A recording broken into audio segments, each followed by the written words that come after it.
नमस्कार मेरे प्यारे साथियों, एक बार मैं फिर से आप सभी का स्वागत करता हूं आपके अपने YouTube चैनल शाक्या जी जीके क्लासेस पर। फ्रेंड्स, जो लोग एसएससी जीडी पुलिस कांस्टेबल की तैयारी कर रहे हैं दोस्तों, उनको मैं बता देता हूं आज हमारा मॉडल पेपर तीसरा है दोस्तों। हमने 2 मॉडल पेपर कंप्लीट कर लिए हैं दोस्तों, बहुत ही शानदार वो मॉडल पेपर थे। जिन्हें नहीं देखा है वो जल्दी से जाए, वीडियो के डिस्क्रिप्शन में प्लेलिस्ट का लिंक दिया हुआ देख लीजिए दोस्तों। मैं आपको श्योरिटी दे रहा हूं, अगर आप एग्जाम से पहले ये सभी मॉडल पेपर देखकर चले जाते हैं तो आप एग्जाम में बहुत ही अच्छा स्कोर करेंगे दोस्तों। 145 प्लस स्कोर जाएगा। बस आप लोग इन मॉडल पेपर को कंटिन्यू देखते रहिए। ये क्लास आपके लिए बहुत ही इंपॉर्टेंट रहने वाली है, बहुत ही शानदार मॉडल पेपर रहने वाला है। ये तीसरा मॉडल पेपर है, ठीक है दोस्तों। जिनको दोस्तों इस वीडियो की पीडीएफ चाहिए वो जुड़िएगा मेरे टेलीग्राम चैनल से, जिसका लिंक भी मैंने वीडियो के डिस्क्रिप्शन में दिया हुआ है। तो चलिए दोस्तों, बिना देरी करे शुरू करते अपने वीडियो। पहला ही क्वेश्चन आप लोगों के सामने है दोस्तों, बहुत ही शानदार मिक्स मॉडल पेपर चलेगा। इसमें आपके रीजनिंग, जीके, जीएस सभी के क्वेश्चंस, मैथ्स के क्वेश्चंस कंप्लीट हो जाएंगे, हिंदी के भी, ठीक है। पहला क्वेश्चन, अजय ने कहा ये लड़की मेरे माँ के पोते की पत्नी है, तो अजय का उस लड़की से क्या रिश्ता है? कमेंट करके बताइए दोस्तों। पहला ऑप्शन रहेगा चचेरा भाई, दूसरा ससुर, तीसरा बहन और चौथा माता। बहुत ही शानदार क्वेश्चन है, कमेंट करिएगा दोस्तों। ये सभी के सभी आपके एसएससी जीडी में पूछे गए क्वेश्चन हैं प्रीवियस ईयर में दोस्तों। आप सभी को पता हर प्रीवियस ईयर क्वेश्चन की कितनी इंपॉर्टेंस रहती है। तो देखिए इस क्वेश्चन को कैसे सोल्व करेंगे। अजय ने कहा ये लड़की मेरे माँ की पोते की पत्नी है ना। अजय ने कहा ये लड़की मेरे माँ की पोते की पत्नी है। तो देखिए अजय यहाँ पर लिखिए, यहाँ पर मान लो हमारा ये अजय है, ठीक है। ये कौन है? अजय है। अजय की यहाँ पर कौन है? माँ है, ठीक है। अजय की यहाँ पर कौन है? माता जी हैं।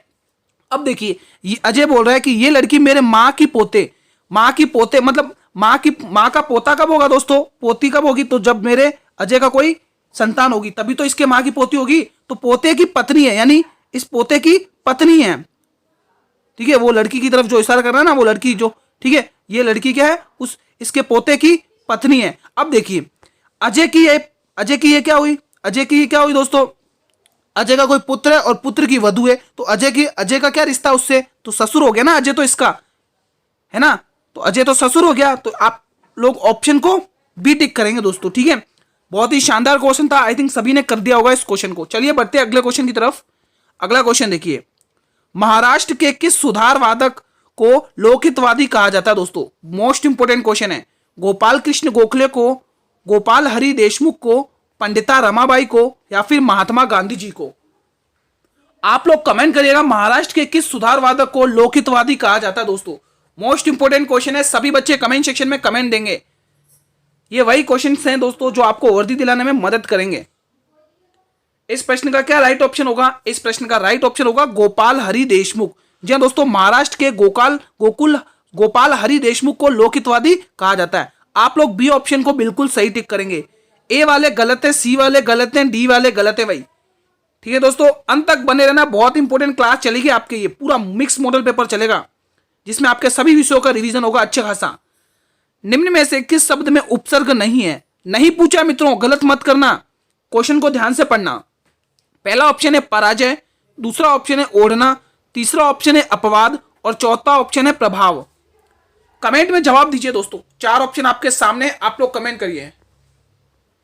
कंसिस्टेंसी से पढ़ते रहेंगे। आप सभी को पता हमारे पास गिने चुने 12-13 दिन बचे हुए दोस्तों। अब इन 12-13 दिनों में दोस्तों आप लोगों को दिन रात एक करना है दोस्तों, क्योंकि सिलेक्शन लेना है ना।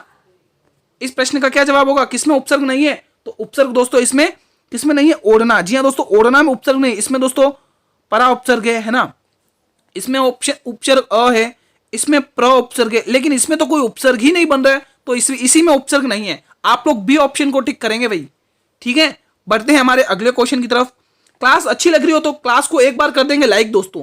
सभी स्टूडेंट इस क्लास को करेंगे लाइक और अपने सभी मित्रों में इस वीडियो को शेयर करके आए दोस्तों। हमारा तीसरा मॉडल पेपर है, जल्दी से वीडियो को शेयर करके आए। सभी बच्चे अपना टेस्ट देंगे इस मॉडल पेपर में और कमेंट करेंगे कि किसने कितने क्वेश्चन सही किए। देखिए क्वेश्चन नंबर 34, नटराज मंदिर कहां पर अवस्थित है? कहां पर है ये नटराज मंदिर? पहला ऑप्शन रहेगा आप लोगों के लिए तंजावुर में, दूसरा ऑप्शन रहेगा आप लोगों के लिए रामेश्वरम में, तीसरा ऑप्शन रहेगा आप लोगों के लिए चिदंबर में और चौथा ऑप्शन रहेगा मदेरू में। ये 4 ऑप्शन आप सभी के सामने, आप लोग कमेंट करिएगा इस प्रश्न के लिए सभी बच्चे। क्या राइट ऑप्शन होगा दोस्तों? नटराज मंदिर अवस्थित कहां पर है? यह अवस्थित है चिदंबर में दोस्तों। कहां पर अवस्थित है? चिदंबर में दोस्तों। ए गलत है, ऑप्शन बी गलत है, सी गलत है, बिल्कुल सॉरी डी गलत है और सी सही है। तो दोस्तों ये चिदंबर किस में पड़ता है? तो आप ध्यान रखेंगे तमिलनाडु राज्य में पड़ता है दोस्तों, है ना। तमिलनाडु, यह आपके तमिलनाडु राज्य में पड़ता है दोस्तों। ऑप्शन सी इस प्रश्न के लिए बिल्कुल सही जवाब जाएगा। चलिए बढ़ते हैं अगले क्वेश्चन की तरफ। इस प्रश्न का जवाब दीजिए। बहुत ही शानदार ये मैथ्स का क्वेश्चन है दोस्तों। दोस्तों जब भी अगर आपके सामने इस प्रकार का क्वेश्चन दिखता है तो आपको जैसा मैं सिखाऊंगा वैसे ही फोड़ कर आएंगे एग्जाम में दोस्तों। मोस्ट इंपोर्टेंट क्वेश्चन है और एग्जाम में बोलता हूं इसने एक ना एक क्वेश्चन छपेगा इस प्रकार का दोस्तों। मैं 100% बोल रहा हूं दोस्तों, एक ना एक क्वेश्चन इस प्रकार का छपेगा।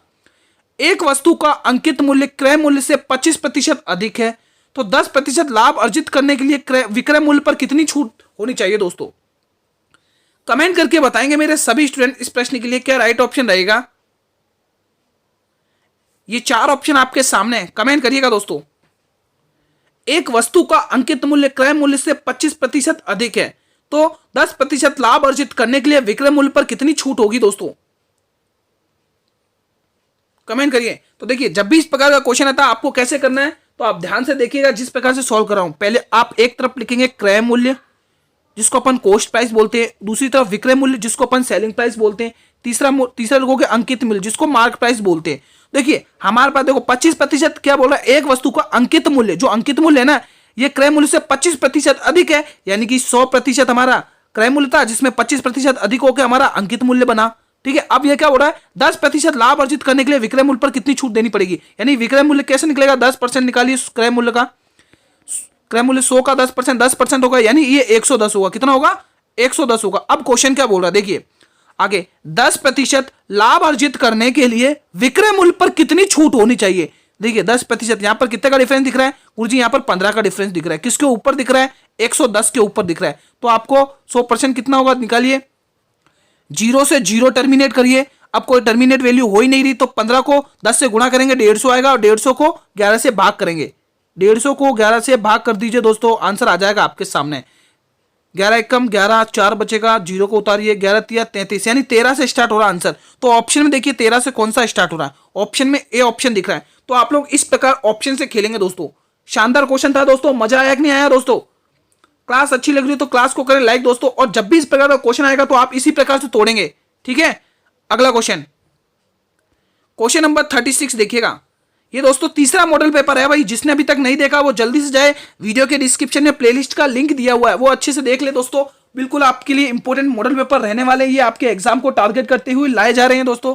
अगर आप लोग एग्जाम तक ये सभी के सभी मॉडल पेपर देख जाते हैं तो आपके एक भी क्वेश्चन इन मॉडल पेपर से बाहर नहीं जाएगा दोस्तों। ठीक है, कमेंट करिएगा। 11 अक्टूबर 2018 को गुरुवार था तो 23 फरवरी 2019 को कौन सा दिन होगा। क्या बात है, कैलेंडर रीजनिंग से संबंधित बहुत ही शानदार ये क्वेश्चन आया है दोस्तों, बहुत ही शानदार और मजा आ जाएगा इस क्वेश्चन को सॉल्व करने में। अगर आपको दोस्तों इस वीडियो की पीडीएफ चाहिए तो आप लोग जुड़िएगा मेरे टेलीग्राम चैनल पर, जिसका लिंक मैंने इस वीडियो के डिस्क्रिप्शन में दिया हुआ है। जी हाँ दोस्तों, मैंने टेलीग्राम चैनल का लिंक इस वीडियो के डिस्क्रिप्शन में दिया हुआ, आपको बिल्कुल फ्री ऑफ कॉस्ट पीडीएफ मिलेगी, सिर्फ आपको देखना है एग्जाम तक दोस्तों। ठीक है, तो कमेंट करके बताएं भाई सभी स्टूडेंट्स इस प्रश्न का जवाब। बहुत ही शानदार ये क्वेश्चन है, कमेंट करके बताएं जल्दी से।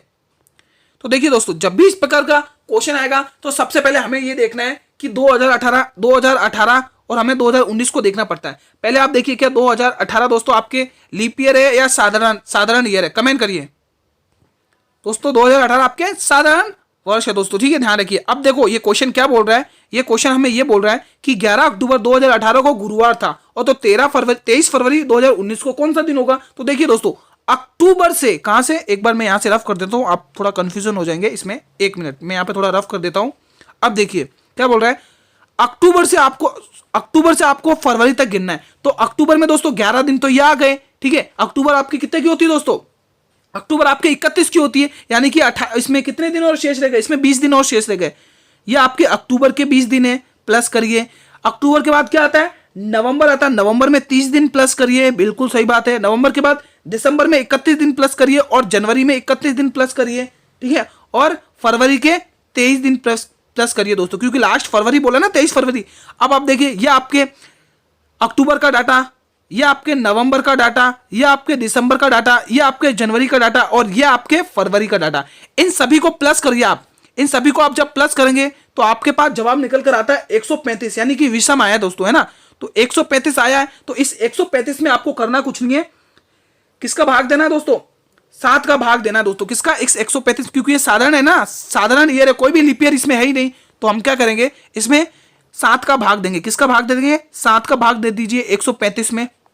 7 एकम 7, 5 बचेंगे, 7 नम 63, कितना बच रहा है लास्ट में दोस्तों, 2 बच रहा है। यानी कि आपको क्या करना है, आपको गुरुवार के अंदर 2 दिन प्लस करने हैं, ठीक है, यही रहता है ना हमारा फंडा। बहुत इजी क्वेश्चन है दोस्तों, मजा आ जाएगा इस क्वेश्चन को सॉल्व करने में। 2 दिन प्लस करिए, गुरुवार के बाद शुक्रवार और शनिवार, तो हमारा ऑप्शन शनिवार जाएगा दोस्तों, ऑप्शन ए। किस किस को समझ में आया दोस्तों, थंब इमोजी क्रिएट करें, जिसको समझ में ना आया हो कमेंट करिएगा, मैं रिप्लाई कर दूंगा। चलिए बढ़ते हैं हम अपने बिना देरी करे अगले क्वेश्चन की तरफ। क्वेश्चन नंबर 37 देखिए, भारत में खोदा गया सबसे पुराना शहर कौन सा था। क्या बात है, मोस्ट इंपोर्टेंट क्वेश्चन आया एक बार फिर से।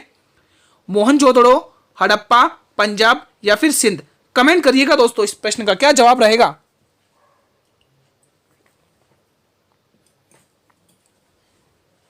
कमेंट करिए दोस्तों इस प्रश्न के लिए, भारत में खोदा गया सबसे पुराना शहर कौन सा था। भारत में खोदा गया सबसे पुराना शहर हड़प्पा था दोस्तों। कौन सा था, हड़प्पा दोस्तों। ऑप्शन भी बिल्कुल सही जवाब रहेगा दोस्तों। चलिए बढ़ते हैं अगले क्वेश्चन की तरफ। क्वेश्चन 38 देखिए, केदार का पर्यायवाची शब्द आपको बताना है, जिसके लिए पहला ऑप्शन रहेगा आपके लिए ब्रह्मा, दूसरा महेश, तीसरा विष्णु और चौथा इंद्र। कमेंट बॉक्स में बताइए दोस्तों इस प्रश्न के लिए क्या राइट ऑप्शन रहेगा। केदार का पर्यायवाची ना ही ब्रह्मा है, ना ही विष्णु है, ना ही इंद्र है, कौन सा है, महेश है दोस्तों। कौन सा है, महेश है दोस्तों, ठीक है। तो आप लोग ध्यान रखेंगे दोस्तों, केदार के और कौन कौन से पर्यायवाची होते, तो आप ध्यान रखेंगे, पहला नीलकंठ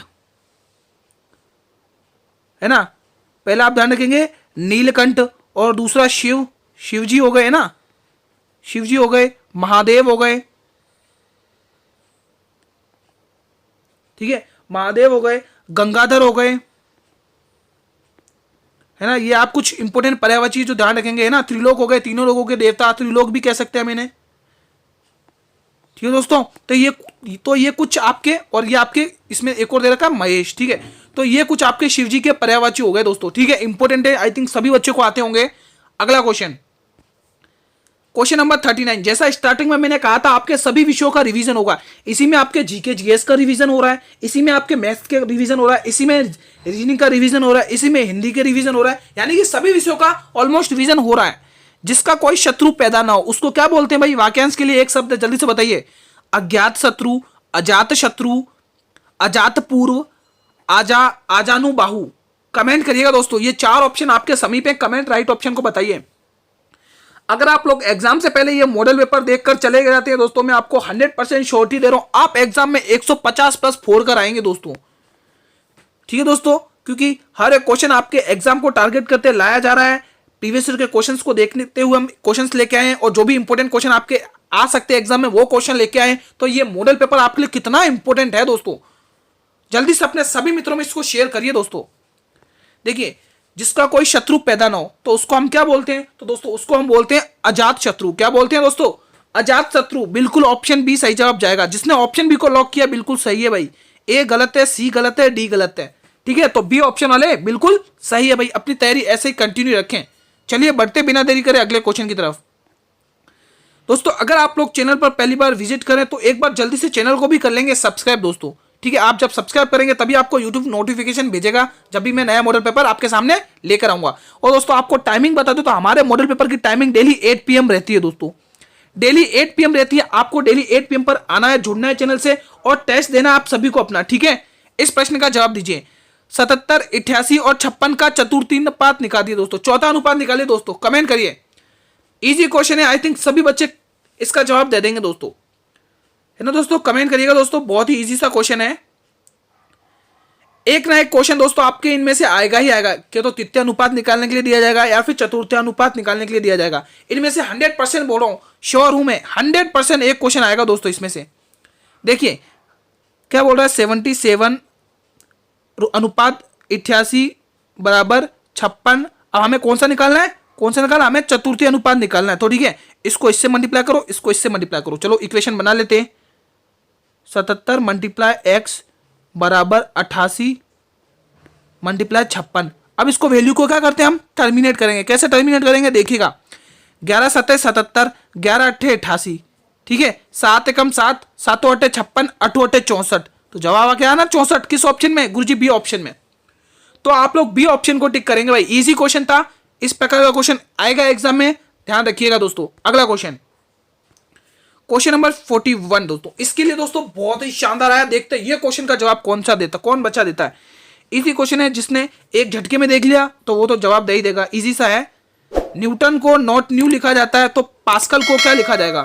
दोस्तों गिद्ध की नजर से अगर इस क्वेश्चन को देखोगे तो एक झटके में आंसर आपको सामने सामने दिखाई दे रहा है। इसको सॉल्व करने की भी जरूरत नहीं है, आप ऑप्शन के साथ खेल सकते हैं, बस थोड़ा सा दिमाग लगाने की जरूरत है। जिसने दिमाग लगाया वो एक झटके में फोड़ देगा, जिसने दिमाग नहीं लगाया वो सॉल्व करेगा, टाइम वेस्ट होगा दोस्तों। ठीक है दोस्तों, तो दोस्तों आप पहले न्यूटन को नॉट न्यू को अगले पेज पर एक बार मैं तुम्हें समझाता हूं। न्यूटन को नॉट न्यू कैसे समझेंगे, ध्यान से देखिए। अगला पेज हम निकाल देते हैं, इसमें था। चलिए हम अगले पेज पर इसको देख लेते हैं। न्यूटन को नॉट न्यू, देखिए समझिएगा ध्यान से।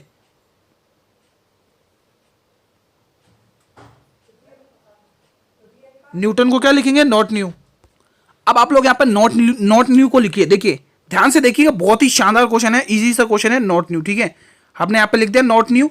अब देखिए, आप इसको देखिए और इसको देखिए कैसे बना हुआ है ये इस क्वेश्चन में, ध्यान से देखिए। यहां पर ये जो न्यू है ना, ये यहां पर लास्ट में दे रखा है। कहां दे रखा है? लास्ट में। तो आप लोग न्यू लिखिए एज इट इज, बिल्कुल सही बात है। अब ये नॉट, ये टन दे रखा है, टन का इन्होंने क्या दे रखा है? जस्ट इसका उल्टा दे रखा है, तो नॉट लिखिए।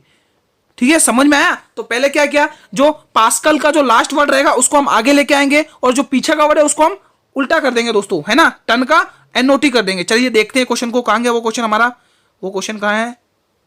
वो क्वेश्चन हमारा ये रहा, ये रहा। अब यहां पर देखिए, समझ में आया ना रिलेशन कैसे बना। अब यहां पर पास्कल लिखिए, PASCAL। उसने क्या किया था, ये जो पहले के 3 अक्षर दिख रहे थे उनको पहले लिख दिया, बिल्कुल सही बात कह रहे हो गुरुजी, CL। अब जो ये बचे ना, इनको क्या कर दिया उसने? उल्टा कर दिया। सॉरी दोस्तों, इसको उल्टा करेंगे, मैंने क्या थोड़ा गलत बता दिया। यहाँ पर थोड़ा उल्टा करेंगे इसको, वहां पर हमने सही किया। इसको क्या करेंगे दोस्तों? एज इट इज लिखेंगे, ठीक है। पीछे वाले हम आगे लिखते हैं, तो हम क्या लिखेंगे? LAC लिखेंगे। क्या लिखेंगे? LAC, क्योंकि वहां पे उल्टा लिख रखा था, यहां पर आएगा LAC, ठीक है। अब दोस्तों इसको क्या देखा हमने? LAC लिख दिया, इसको क्या एज इट इज लिखेंगे? PAS, तो PAS, ठीक है। तो ये किस ऑप्शन में दिख रहा है? ये आपके ना A ऑप्शन में है, ना B में, ना C में, ये आपके दिख रहा है ओनली C ऑप्शन में। तो आप लोग C ऑप्शन को बिल्कुल सही करेंगे दोस्तों, ठीक है। करना कुछ नहीं था दोस्तों, इन्होंने क्या किया, न्यूटन, इसका जो न्यू है ना, इसको उल्टा करके लिखा, तो हमने भी लिख लिया LAC। फिर एज इट इज लिख दिया इन्होंने, हमने भी लिख लिया PAC, ठीक है। शानदार क्वेश्चन था, मजा आ गया इस क्वेश्चन में। अगला क्वेश्चन, क्वेश्चन नंबर 42 देखिए। पानी पीकर घर पूछना मुहावरे का अर्थ बताइए। बहुत ही शानदार है। अनोखा काम करना, विपरीत काम करना, काम निकालने के बाद सूचना, या फिर आराम से विचार करना। कमेंट में बताइएगा दोस्तों, बहुत ही शानदार ये क्वेश्चन है, सभी बच्चे बताएंगे। पानी पीकर घर पूछना मुहावरे का अर्थ। हर एक क्वेश्चन इंपॉर्टेंट है, किसी भी क्वेश्चन को छोड़ना नहीं है। क्या पता आपने जिस क्वेश्चन को मिस किया वही क्वेश्चन एग्जाम में आ जाए, तो एक भी क्वेश्चन देखना नहीं है। बहुत शानदार क्लास है, अंत तक बने रहिए। देखिए, पानी पीकर घर पूछना मुहावरे का अर्थ होता है दोस्तों, ध्यान रखिए, इसका अर्थ दोस्तों हमेशा काम निकलने के बाद सूचना करना होता है दोस्तों, है ना। तो ये आपके जो बच्चे ऑप्शन ए को टिक कर रहे हैं वो गलत कर रहे हैं, जो ऑप्शन बच्चे बी को टिक कर रहे हैं वो गलत कर रहे हैं, जो बच्चे ऑप्शन सी को टिक कर रहे हैं गलत कर रहे हैं भाई। तो इसका सही ऑप्शन क्या रहेगा? इसका सही ऑप्शन हमारा सी जवाब जाएगा दोस्तों, काम निकलने के बाद सूचना करना दोस्तों। तो आपके लिए ऑप्शन सी ही बिल्कुल सही जवाब जाएगा, ठीक है भाई। चलिए बढ़ते हैं हमारे अगले क्वेश्चन की तरफ, बिना देरी करें। अगला क्वेश्चन देखिए 43। निम्न में से विजयनगर राज्य का प्रथम राजवंश कौन सा था? क्या बात है, बहुत ही शानदार सा एक बार फिर से क्वेश्चन आया आपके सामने, जवाब दीजिएगा दोस्तों।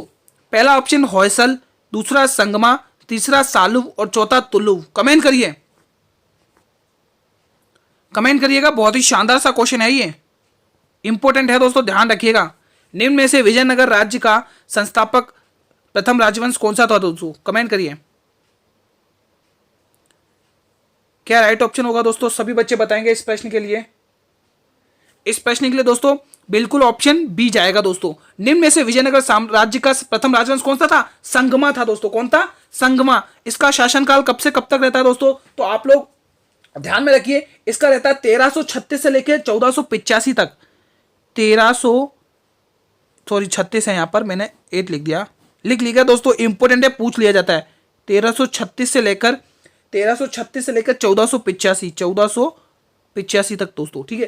पहले नंबर पे दोस्तों यही था, ठीक है। तो ध्यान रखिएगा। उसके बाद आता है दोस्तों, उसके बाद क्या आता है, उसके बाद आता है सातुव वंश। कौन सा आता है दोस्तों? सातुव वंश, जिसको आप सालू वंश बोल रहे हैं ना, सालू वंश आता है।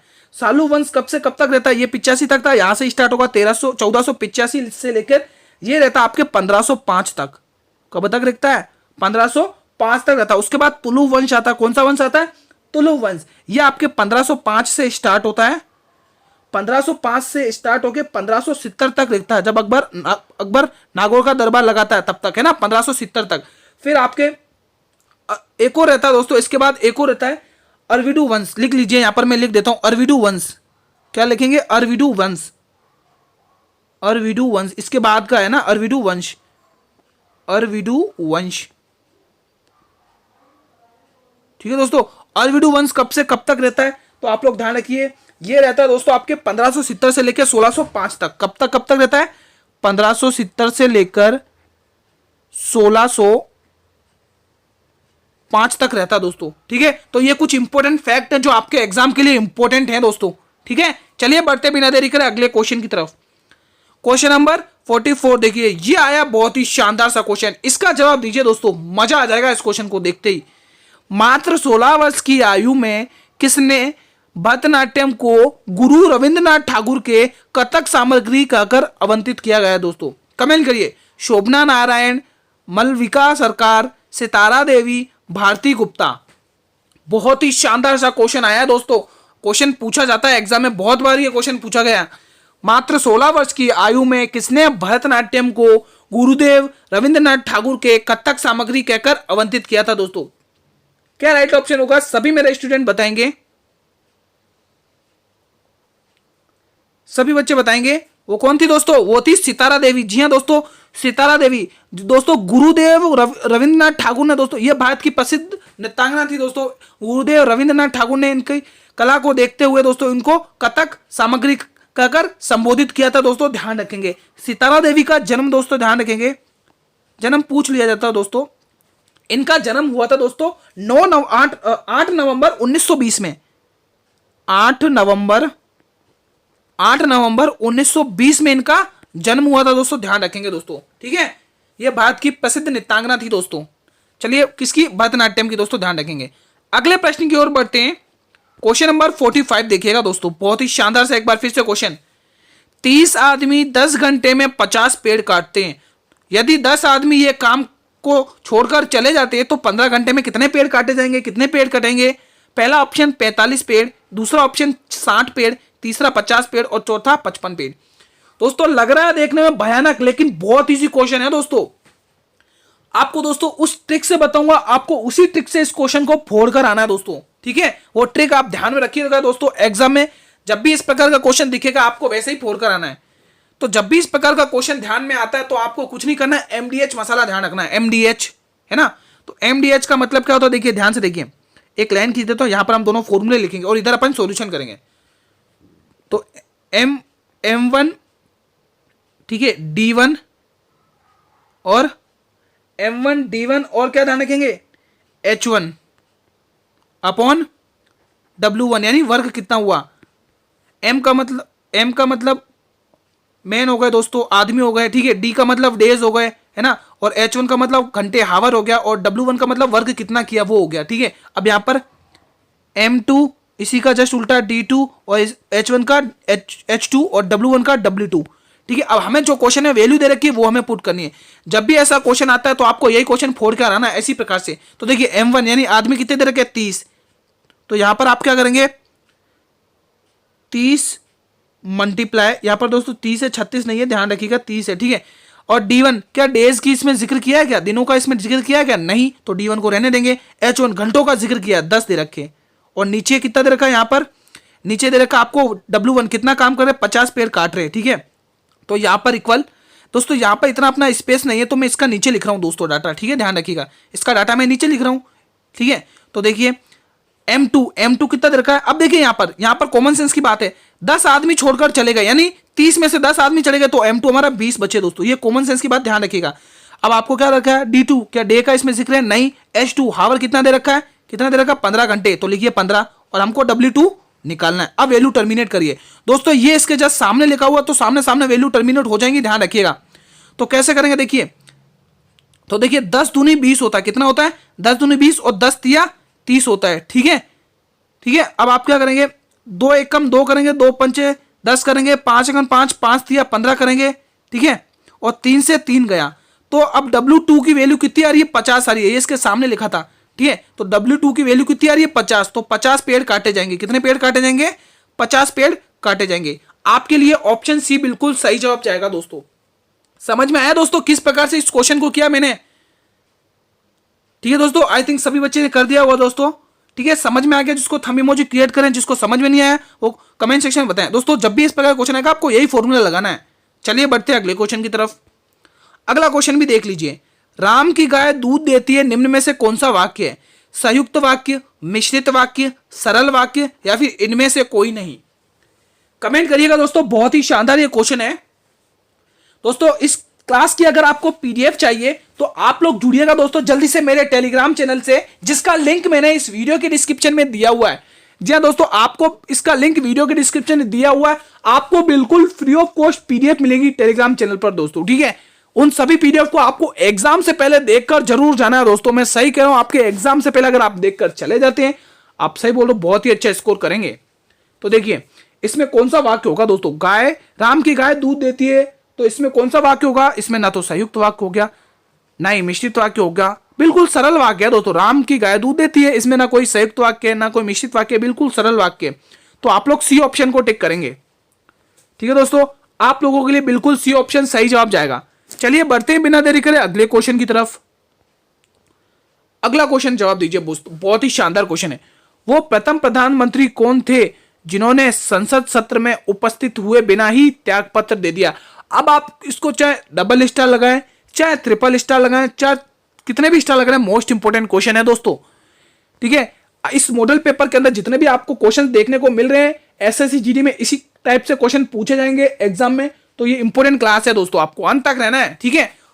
और हर एक स्टूडेंट इस वीडियो को शेयर करके जाएगा अपने मित्रों में दोस्तों, ठीक है। और टेस्ट देकर जाएगा, कंप्लीट करके टेस्ट करके जाएगा और बताएगा कि किसने किसने कितने क्वेश्चन सही किए, वो सब आप लोग कमेंट सेक्शन में बताएंगे दोस्तों। आप लोग रेस्पॉन्स कर दिया करें, आपके रेस्पॉन्स करने से हमें मोटिवेशन मिलता है दोस्तों, और कुछ नहीं, हमें मोटिवेशन मिलता है। हम आपके लिए और अच्छा कंटेंट और अच्छी क्लासेस लगाते रहेंगे, ठीक है। आप लोग बस रेस्पॉन्स किया करें हर क्वेश्चन का जवाब।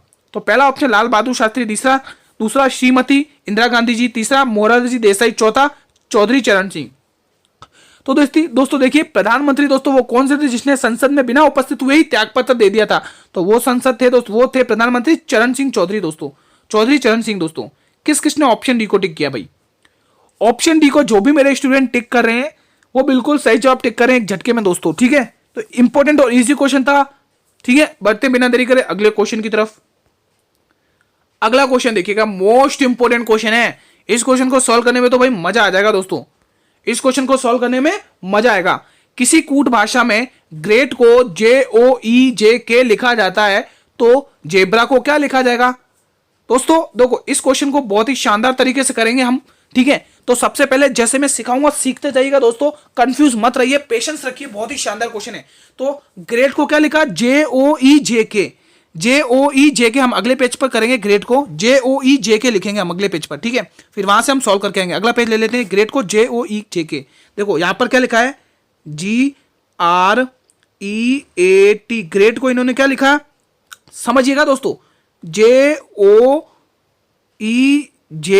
यही लिखा है ना, यही लिखा है ना, इन्होंने यही लिखा है ना, JOEJK, ठीक है। अब देखिए इसको कैसे सॉल्व किया है। देखिए आपको जब भी ऐसा क्वेश्चन आता है प्लेस वैल्यू लिखिए। G आता है 7 नंबर पर, R आता है 18 नंबर पर, E आता है 5 नंबर पर, A आता है 1 नंबर पर, T आता है 20 नंबर पर, ठीक है। J आता है आपके 10 नंबर पर, O 15 पर, O आता है आपके 15 पर, E 5 पर, ठीक है। J आता है आपके वापिस 10 नंबर पर, K आता है आपके 11 नंबर पर। अब आप लोग इनका रिलेशन देखिए दोस्तों, इनका रिलेशन देखिए दोस्तों। देखिए इसमें भी दोस्तों आपके 3 तो 5, इसमें भी 3, इसमें भी 5 अक्षर हैं और इसमें भी 5 अक्षर हैं। तो देखिए क्या हुआ, देखिए 7 से 10 हुआ है यानी कि +3 हुआ है, बिल्कुल सही बात है।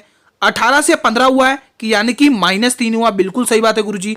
अब ये जो बीच का अक्षर दिख रहा है ना, E और E, ये E और E बिल्कुल सेम है देखिए 5 5, ई और ई अपनी जगह चेंज नहीं करे, बिल्कुल सेम है दोस्तों, एज इट इज। ठीक है, अब देखिए एक आता है, ए आता है 1 पर और ये आता है आपके 10 पर, यानी कि इसमें क्या हुआ है, इसमें क्या हुआ है, इसमें हुआ है +9। कितना हुआ है, +9। और 20 से 11 तो -9।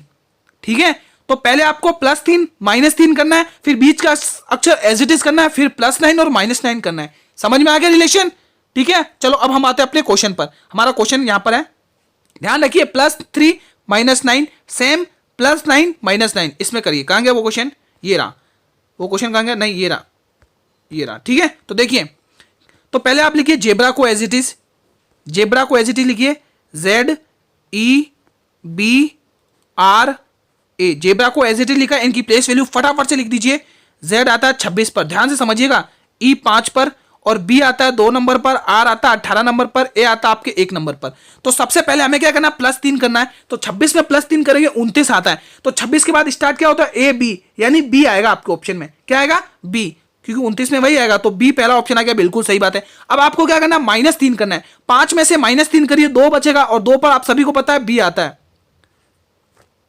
नहीं दोस्तों, आप लोग यहां पर क्या करेंगे, यहां पर 1 मिनट, यहां पर क्या है, 1 मिनट दोस्तों, यहां पर 26 दे रखा है, 26 में हमें +3 करना, 29 आता है, 29 पे आपके C आता है दोस्तों। क्या आता है, C आता है, वो गलती से B निकल गया। ठीक है, तो C आता है। अब दूसरे में क्या करना है, आपको -3 करना है। तो 5 में से -3 करेंगे, 2 आएगा, और 2 पर B आता है, बिल्कुल सही बात है। अब देखो तीसरा वाला था, सेम सेम रखना है, B का B लिखना है। ठीक है, क्योंकि वो भी 5 पर ये था, इधर भी 5 ई पर था। देखिए ना, यहां पर ये सेम सेम है कि नहीं, ये देखिए यहां पर ये सेम सेम है कि नहीं, ये देखो तीसरे नंबर वाला हमने सेम सेम लिख दिया। ठीक है, अब क्या करना है, इसमें 9 प्लस करना है। इसमें क्या करना है, 18 में आपको 9 प्लस करना है। तो 18 में जब आप 9 प्लस करें, कितना आएगा जवाब आपके पास, 27 आता है। कितना आता है, 27 आता है, और अल्फाबेट 26 तक ही रहते Z, तो Z के बाद A आएगा। क्या आएगा, A आएगा 27 पर। ठीक है, अब देखिए, अब हमें -9 करना है ना। तो अब देखिए 1 में से -9 करेंगे तो कितना जवाब आएगा दोस्तों, ये जाके आपका 18 आएगा, और 18 पर Z आता है, सॉरी 18 पे R आता है। ठीक है दोस्तों, पता चला ना, इजी क्वेश्चन था। तो ये ऑप्शन किस में दिख रहा है, अब आप लोग ऑप्शंस में देखिए, ये ऑप्शन हमारे किस में दिख रहा है, CBBAR हमारे बी ऑप्शन में दिख रहा है दोस्तों। समझ में आया दोस्तों? तो कितना शानदार और लेवल का क्वेश्चन था दोस्तों। आज का ये क्वेश्चन ऑफ द डे था दोस्तों, आज का ये question of the day question था। मजा आ गया इस क्वेश्चन को सॉल्व करने में। ठीक है, अगला क्वेश्चन देखिए, क्वेश्चन 49, 12 और 25 के बीच की अभाज्य संख्याओं का औसत निकालिए। ये भी मोस्ट इंपोर्टेंट क्वेश्चन है भाई, डबल स्टार लगा दीजिए। औसत का एक ना हो क्वेश्चन सीधा छपेगा एग्जाम में, ध्यान देखिएगा दोस्तों। औसत का एक ना एक क्वेश्चन एग्जाम में सीधा का सीधा आएगा। कैसे करेंगे, ध्यान से देखिए। क्या बोल रहे हैं, 12 और 25 के बीच की अभाज्य संख्या। तो आप सभी को पता है 12 के बाद अभाज्य संख्या को, अभाज्य संख्या क्या होती है, पहले तो ये अभाज्य संख्या वो होती है जिसका भाग 2 से ना जा रहा हो, है ना, जो किसी के पाड़े में नहीं आती, वो खुद के पाड़े में आती है। तो 12 के बाद 13 खुद के पाड़े में आता है, 13 के बाद 17 खुद के पाड़े में आता है, 17 के बाद आपके 19 खुद के पाड़े में आता है, 19 के बाद आपके 23 खुद के पाड़े में आता है, और 23 के बाद आगे कुछ दे नहीं रखा, क्योंकि हमें 25 तक ही पूछा है ना। ठीक है दोस्तों, 25 तक ही पूछा है, आगे कुछ दे ही नहीं रखा। ठीक है, तो अब इनका औसत पूछ रहा है। औसत के लिए आपको प्लस करना पड़ेगा, और जितनी संख्या उतनी से उसको भाग करना पड़ेगा। कितनी संख्या, 4 है, 4 से भाग करिए। तो इनको जब आप दोस्तों प्लस करेंगे तो आपके पास जवाब आएगा 72। कितना आएगा, 72, और 4 से आप इसको भाग करेंगे तो जवाब निकल कर आएगा 18 दोस्तों। क्या आएगा, 18 आएगा। आ रहा है कि नहीं आ रहा 18? जिनको नहीं आया वो देख लीजिए भाई, जिसको टेबल नहीं आती तो वो भी देख लीजिए। 4 एकम 4, 3 बचेगा, 2 आ गया, 4 और 32। क्या जवाब आया, 18 दोस्तों। तो आप लोगों के लिए सी ऑप्शन बिल्कुल सही जाएगा। अगला क्वेश्चन और अंतिम प्रश्न, क्वेश्चन 50, नागार्जुन सागर बांध भारत के किस राज्य में स्थित है? तमिलनाडु राज्य में, आंध्र प्रदेश राज्य में, कर्नाटक राज्य में, ओडिशा राज्य में? कमेंट करके बताइए। बहुत ही शानदार क्वेश्चन है दोस्तों, सभी बच्चे कमेंट करके बताएंगे इस प्रश्न के लिए क्या राइट ऑप्शन रहेगा। कमेंट करिएगा दोस्तों, मेरे सभी स्टूडेंट कमेंट करेंगे इस प्रश्न के लिए। नागार्जुन सागर बांध किस राज्य में स्थित है दोस्तों? ये बांध दोस्तों आप ध्यान रखेंगे, नागार्जुन सागर बांध आपके आंध्र प्रदेश। आप सोचेंगे सर जी तेलंगाना तेलंगाना में भी तो है, पर दोस्तों तेलंगाना में भी, आंध्र प्रदेश और तेलंगाना के बीच में ये रहता है दोस्तों।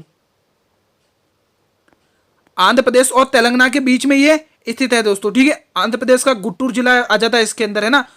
तो इनके बीच में ये नागार्जुन सागर बांध स्थित है दोस्तों, ध्यान रखेंगे। और क्वेश्चन ये पूछा जाता है कि नागार्जुन सागर बांध किस नदी पर बना हुआ है। एग्जाम में क्वेश्चन यही पूछा जाएगा कि नागार्जुन सागर बांध किस नदी पर बना हुआ है। तो ये नदी ध्यान रखेंगे, ये बना है आपके कृष्णा नदी। किस पे दोस्तों? कृष्णा नदी सही जवाब है, कृष्ण नदी पर बना हुआ है, कृष्णा नदी पर यह बांध बना हुआ है दोस्तों, ध्यान रखिएगा सभी मित्र, ठीक है।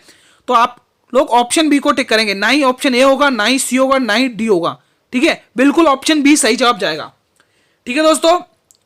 तो आज हमने कितने मॉडल पेपर कंप्लीट कर लिए? आज हमने एसएससी जीडी के दोस्तों 3 मॉडल पेपर कंप्लीट कर लिए। कितने कंप्लीट कर लिए? 3 मॉडल पेपर कंप्लीट कर लिए। इन 3 मॉडल पेपर के अंदर अगर आप लोगों को किसी भी क्वेश्चन से कोई भी डाउट होता हो तो ये कमेंट सेक्शन दोस्तों बिल्कुल आप लोगों के लिए, ये कमेंट सेक्शन बिल्कुल आप लोगों के लिए। आप लोग यहां पर बेझिझक होकर कमेंट करिएगा, मैं यहां पर रिप्लाई कर दूंगा अगर किसी भी क्वेश्चन से डाउट होता है तो दोस्तों। अगर दोस्तों एग्जाम से पहले अगर ये सभी मॉडल पेपर आप देखकर चले गए ना दोस्तों, तो मैं 100% बोल रहा हूं आप इतना अच्छा स्कोर करके आएंगे दोस्तों कि सिलेक्शन पक्का होगा इन्हीं मॉडल पेपर से दोस्तों। क्वेश्चन इन्हीं से फंसेंगे दोस्तों। आप लोग कंटिन्यू देखिएगा। इस मॉडल पेपर की प्लेलिस्ट आपको इस वीडियो के डिस्क्रिप्शन में लिंक दिया हुआ है, मिल जाएगी दोस्तों। कंटिन्यू प्लेलिस्ट मिलेगी, आप लोग देख लीजिएगा दोस्तों, ठीक है। अगर आपको लगता है ये वीडियो आपके लिए इंपॉर्टेंट है, ये मॉडल पेपर इंपॉर्टेंट है, तो एक लाइक कर दीजिए इस वीडियो को। जल्दी से मेरे सभी स्टूडेंट एक लाइक कर देंगे दोस्तों, और इस वीडियो को इतना शेयर करिए कि आपके सभी मित्रों में ये वीडियो पहुंच जाए दोस्तों। चाहे फेसबुक हो, चाहे व्हाट्सएप हो, चाहे इंस्टाग्राम हो, सभी जगह इस वीडियो को शेयर कर दीजिए। बहुत ही शानदार क्लास थी दोस्तों, ठीक है दोस्तों। अगर आप लोगों को इस वीडियो की पीडीएफ चाहिए या इस मॉडल पेपर की बिल्कुल फ्री ऑफ कॉस्ट पीडीएफ चाहिए, तो आपको जी हाँ बिल्कुल free of cost he PDF मिलेगी टेलीग्राम चैनल पर। किस पर? टेलीग्राम चैनल पर, जिसका लिंक दोस्तों मैंने इस वीडियो के डिस्क्रिप्शन में दिया हुआ है दोस्तों, ठीक है। आप लोग टेलीग्राम चैनल ज्वाइन करिए और जो भी अपडेट होगी वो आपको टेलीग्राम चैनल पर ही मिलेगी दोस्तों, ठीक है।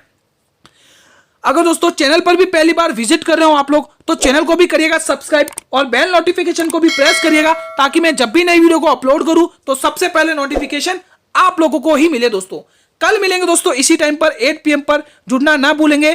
तब तक के लिए मित्रों, जय हिंद, जय भारत, वंदे मातरम दोस्तों।